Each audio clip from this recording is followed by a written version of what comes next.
మార్చి మొదటి వారం నుంచే రాష్ట్రంలో ఎండలు హీటెక్కిస్తున్నాయి. ఉదయం 10 గంటలకే బాణుడు బగబగలాడుతున్నాడు. వేసవి సెలవులకు ముందు స్కూళ్లలో ఒంటిపూట తరగతులు నిర్వహించడం సాధారణం. అయితే గతేడాది నుంచి తెలంగాణ ప్రభుత్వం అంగన్వాడీ కేంద్రాలకు సింగిల్ సెషన్ వేసవి సెలవులను అమలు చేస్తుంది. ఈ సంవత్సరం కూడా సింగిల్ సెషన్స్ అమలు చేయనున్నట్లు తెలిపింది. ఇవి ఏప్రిల్ 23 వరకు కొనసాగుతాయని, తర్వాత సెలవులు ప్రకటిస్తామని తెలిపింది. సాధారణంగా వేసవి ప్రారంభంలో పాఠశాలల్లో ఒంటిపూట తరగతులను నిర్వహిస్తారు. స్కూళ్ల మాదిరిగానే అంగన్వాడీ కేంద్రాల్లోనూ ఒంటిపూట విధానం అమలు చేయాలని తెలంగాణ ప్రభుత్వం నిర్ణయించింది. ఎండల తీవ్రత దృష్ట్యా ఈ కేంద్రాల సమయాన్ని కూడా మారుస్తున్నట్టు ఉత్తర్వులు వెలువరించింది. చిన్నారుల ఆరోగ్యం, భద్రత దృష్ట్యా ఈ నిర్ణయం తీసుకున్నట్టు తెలిపింది. అంగన్వాడీ కేంద్రాలను ఏప్రిల్ 23 వరకు ఒక్క పూట మాత్రమే పనిచేస్తాయి.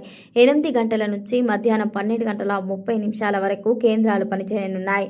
అనంతరం నెల రోజుల పాటు వేసవి సెలవులు కూడా ప్రకటించే ఆలోచనలో ప్రభుత్వం ఉంది.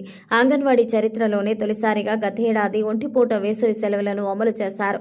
ఈ ఏడాది కూడా అదే విధానాన్ని కొనసాగించాలని రేవంత్ ప్రభుత్వం నిర్ణయించింది. అంగన్వాడీ కేంద్రాల సమయాలు మారినప్పటికీ చిన్నారులు, గర్భిణీలు, బాలింతలకు అందాల్సిన పోషకాహారం విషయంలో మాత్రం ఎటువంటి ఇబ్బందులు తలెత్తకుండా ఏర్పాట్లు చేసింది. టేక్ హోమ్ రేషన్ ద్వారా పౌష్టికాహార పంపిణీ కొనసాగనుంది.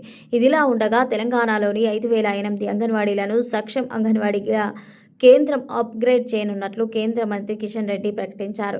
30,004 కోట్లను కేంద్రం కేటాయించనున్నట్టు తెలిపారు. మహిళా శిశు అభివృద్ధి మంత్రిత్వ శాఖ మిషన్ సక్షం అంగన్వాడీ పోషణ్ 2.0 పథకాల కింద మెరుగైన పోషణ, అలాగే బాల్యదశ సంరక్షణ విద్యను నిర్ధారించేందుకు దేశవ్యాప్తంగా ప్రభుత్వ భవనాల్లో ఉన్న దాదాపు 2 లక్షల అంగన్వాడీ కేంద్రాలను బలోపేతం చేస్తోందని మంత్రి పేర్కొన్నారు. సాధారణ కేంద్రాలతో పోలిస్తే ఆధునీకరించిన సక్షం అంగన్వాడీలు మెరుగైన మౌలిక సదుపాయాలను కల్పించనున్నట్టు ఆయన తెలిపారు. ఎల్ఈడి స్క్రీన్లు, వాటర్ ఫిల్టర్ వ్యవస్థలు, పోషక వనాలు, బాల్యదశ విద్యా సామగ్రి తదితరాలు ఉంటాయని ఆయన పేర్కొన్నారు. సప్లిమెంటరీ పోషకాహార కార్యక్రమం గర్భిణీ బాలింతలు, చిన్నారులకు పోషకాహార మద్దతు అందించేందుకు రూపొందించినట్టు తెలిపారు. ఈ కార్యక్రమం ప్రధానంగా సిఫారసు చేసిన ఆహార పరిమాణం, రోజువారీ తీసుకునే సగటు ఆహార పరిమాణం మధ్య ఉన్న లోపాలను సరిదిద్దడానికి ఉద్దేశించిందని అన్నారు.